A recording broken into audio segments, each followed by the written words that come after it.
I'm David Jacoby. We are Jalen Jacoby. What is it that we do? We get the people what they want. Another packed show of NBA playoff action. The Mavs put the Clippers in trouble. The Nets look great, but we start the show with the Los Angeles Lakers getting a much-needed win to tie up the series against the Suns. Everybody looked good on the Lakers. Jalen, what was your biggest takeaway from this win?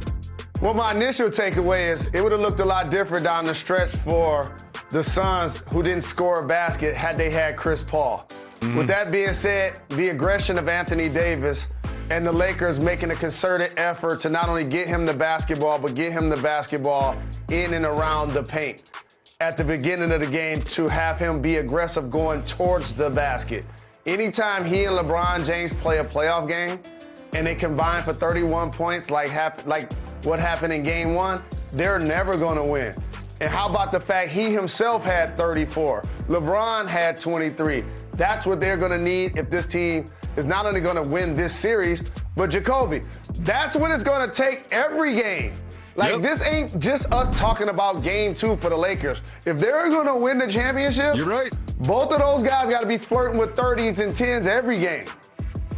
And it's not just them. Dennis Schroeder stepped up last night and played really well. But one thing I noticed about the Lakers was the difference between game one and game two, in addition to LeBron and AG's production, was the defense. This was the number one defensive rated team in the NBA. Didn't look like in game one, but they were in all the passing lanes. The game started with AD getting a block, which got him started. Then they put him on the block. I thought their defense was a key in this game to get this win for sure. Now, Jalen, it was a big win for Los Angeles last night, but there was also a huge loss for Los Angeles last night. The Dallas Mavericks, game two, in the Staples Center at home. Let's set up the Mavs against the Los Angeles Clippers. Jalen, this was such an exciting game, and it was another performance from that man, Luka Doncic. The Clippers have no answer for him defensively. What do they do now against Luka? They're in trouble. Trouble. And as somebody who was resident Clipper bandwagon soon as Kawhi and Paul George did their press conference, I injured my ankle jumping off the bandwagon last year when our king Jokic came back from 3-1. Yep. And this year, I looked at the Clippers playing against the Mavs, and I was like, they can't get upset again. They can't get upset again. And you know what it made me realize? What's that? The Clippers, as a franchise, just can't handle prosperity. Like, every time that they're the favorite, they come up short. Kawhi was balling. What also did I tell you that I didn't like about the Clippers at the beginning of this year? I don't like their collection of guards. No. Like, I wish they were like one player. You know what I'm saying? And on the perimeter, you mean to tell me all NBA Luka can't get slowed down by Kawhi, PG, and Patrick Beverly at all? Those are supposed to be three of the best defenders. And let's not forget this, Jalen Rose. The Clippers lost to the Rockets and the Thunder to get this matchup. Now what are you going to do with it? And also, I told you, it started in Detroit. Tim Hardaway Jr. been on fire. Yes. Like MOP ever since that game. And these two games, while you're talking about headliners, let's make sure we acknowledge how he has played and the numbers that he has put up and how he has shot the ball so very well for three and has given Luka a version of a dynamic duo. Remember we were saying that Kristaps Porzingis was going to be the guy that steps up for the Mavs if they're going to eliminate the Clippers? Well, Tim Hardaway Jr., big shout, nephew, getting it done in games 1 and 2. Tim Hardaway Jr. looks so good. This Mavs team looks so good, and they're led by Luka. No matter what you did to Luka, switch, double team, blitz. He's got an answer for everything, and he's only in his third year. And there's one thing that I thought while watching Luka play. They've got themselves another franchise cornerstone. They've got themselves another Dirk Nowitzki, and he hit a one-legged three. And guess who was right there in the stands to watch? That man, Dirk, Nowitzki. This was a great performance, not just from Luka, but from everyone on this team, including Kristaps Porzingis, who they're going to need if they're going to advance. I love the Dirk-Luka handoff. Hey, now let me tell you something, dog. I've been watching the NBA since the 70s. I have never seen a player shoot a three off one leg like that so effortlessly and then go in. I have never seen that before. It's almost like he was showing out, like he wanted Dirk to see it. I swear he looked over to Dirk after he hit it too. And this is the playoffs. And one of my favorite things about this game had nothing to do with the game. My favorite thing about this game happened after the game when it was I can't even say it without laughing. When the Clippers addressed their level of concern after the game. Let's listen to a couple of the Clippers. I mean, there is none. You know, there is a competition. We got to rise to the occasion. You know, fact of the matter is, if we don't, we're done for. But there's no level of concern. I'm not concerned. Like I said, they got to win 4 games.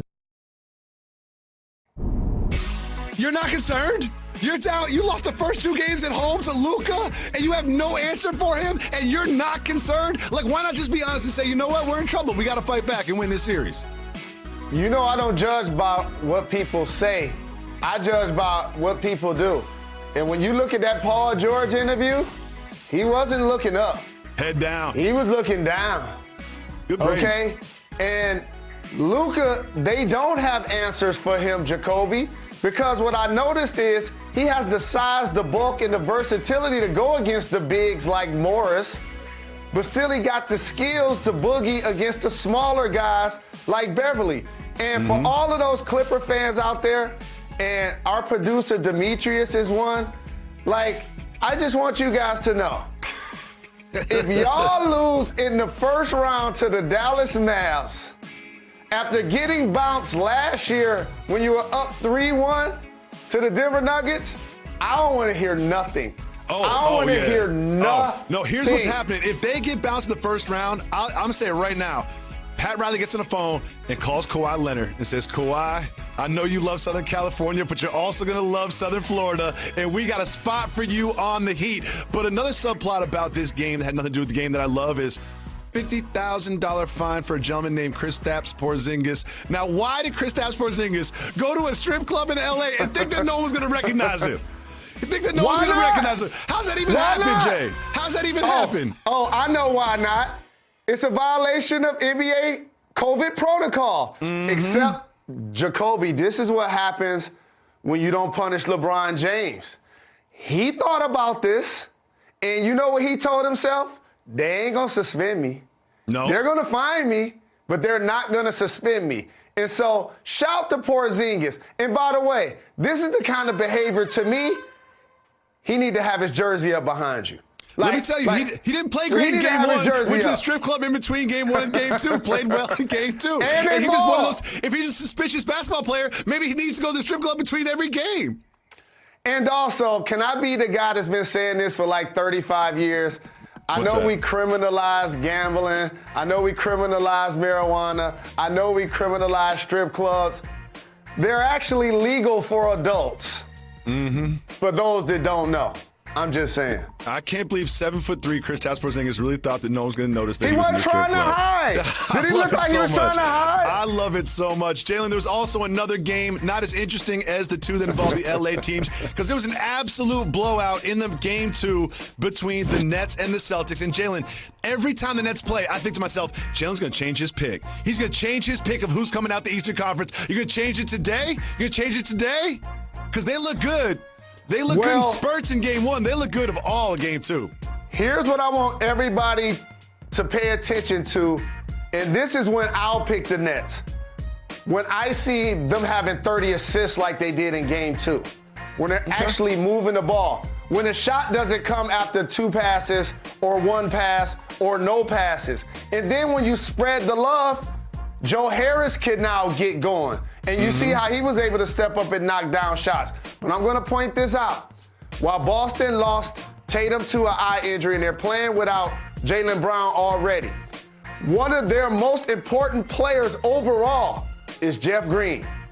He also left with an injury. Claxton been giving him quality minutes. I know Blake Griffin been giving him quality minutes. LaMarcus Aldridge retired. If Jeff Green is hobbled, they will not advance past the second round. If Jeff Green, I know they got a big three. I know, I'm not foolish. That's how important he is to their team in their closing lineup. So you're not changing your pick. You're just making some qualifications. Okay, I see what you're doing. But Jalen, there's something that happened in the world of football that we absolutely need to address. The OTA started for the Green Bay Packers. It was big news Aaron Rodgers wasn't there, but we all sort of expected that. But guess what? Almost all of the receiving core for the Green Bay Packers did not show up to OTAs. They're on the group text. This is straight up mutiny at this point. Like, most of the skilled players for Green Bay were not at OTAs. What does this tell you about the future of the Packers? And one of those guys might not even make the team. What it tells me is that they figured out the fact that while the organization is writing their check, Aaron Rodgers is responsible for their trajectory. And so therefore, if he's not happy and he's not at OTAs, I think it's smart to do a level of solidarity and not show up to represent his best interest. In particular, the fact that he works for a company over 15 years and has zero guaranteed money on his contract going into this season. Look how unbothered Aaron Rodgers is. He's out there with his fiance, Miles Teller. He's just hiking shirtless in Hawaii right now. He's not worried about OTAs or snap counts or workouts or any starting chemistry with his receivers. He's created chemistry with his fiance, and I support it. Jalen, I'm so excited about our next guest on Jalen and Jacoby. One of your friends. You went into your Rolodex, and you had who join us next? Live above the Heineken River Deck here in New York City. Welcome back to Jalen and Jacoby. Jalen, who do we have the honor of joining us right now? This icon embodies hip-hop in every way, shape, or form. Not only as a terrific artist, but a leading voice in culture for decades. Please welcome Uncle Chuck D to the program. We're so very gracious you took the time to join us. Nah, I'm gracious that y'all invited me back for a second time. Well, we're going to get to your Mets in a second, but we have to start with the New York Knicks. They have a huge game tonight. That's what I'm saying. That's the New York. That's the New York up there. What did it feel like sitting on the couch watching playoff Knicks basketball? We are really gracious to have this, this shot. It's big stage. Big stage, big stage. That's what it is. And that's figuratively and literally, because this is the big stage for the Knicks to get to after 8 years.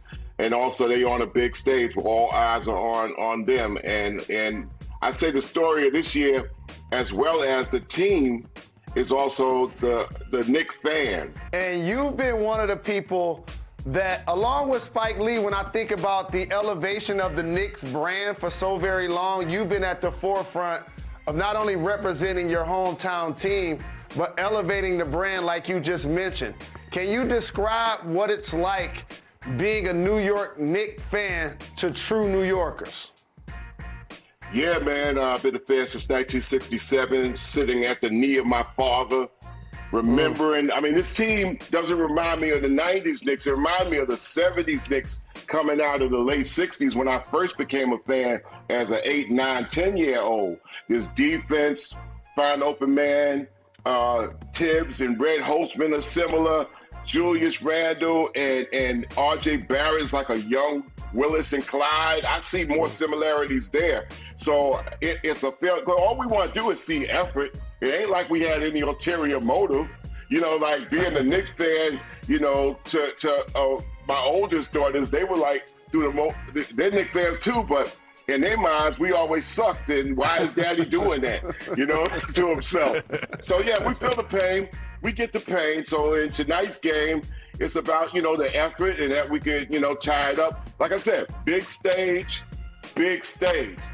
You mentioned that there's two teams in New York City. The Nets have 3 superstars, but no one seems to care around the city. Like, I'm here in the streets of Manhattan. It just seems like they only have the Knicks, and the Nets might as well still be in New Jersey. Explain that philosophy as a New Yorker.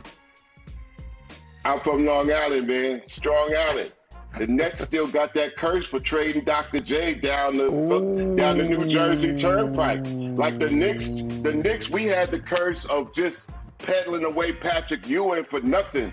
So we tried to get out of that curse. The Nets got the Dr. J curse in '76. So, we got to also have the theory of we unbought and we unbossed. So, it's about the effort. So the other team, hey, don't the Russian guy own it? Give Dr. J some super stock, and maybe that curse will come off. Very well said. And Marv Albert, who's synonymous also with the Knicks, announced that he's retiring after the end of this year. And you've also acknowledged how he's influenced your rap style. Would you like to pay homage to him and how he's been an influence on your rap style? Yeah, Marv Albert, simple as that. Growing up 8, 9, 10 years old, listening to Marv Albert on the radio announce basketball games and importantly, hockey games, there was nothing like his flow, his bass, his inflections, his rhythms. By the time everybody nationally had gotten Marv Albert, he was already a legend. He was a legend, and nobody could understand, how does this dude get so soulful, man? But I guess it comes out. In regards to tonight's game, they need a win. You can't lose the first two at home. What do you think they can do to adjust to beat the Hawks tonight? Well, as a fan, I would say OGs matter. Alec Burks, Taj was amazing. Of course, D Rose. OGs matter. Coaches matter, man. Hopefully we can duck the injuries and see the effort out there. And, Atlanta got weapons. They got tools. But we have something like the great Isaiah Thomas said, it's not a matter of skills, but it's a battle of wills, man. And that's a whole nother level, man. And this is all new for all of us. It's all new for fans.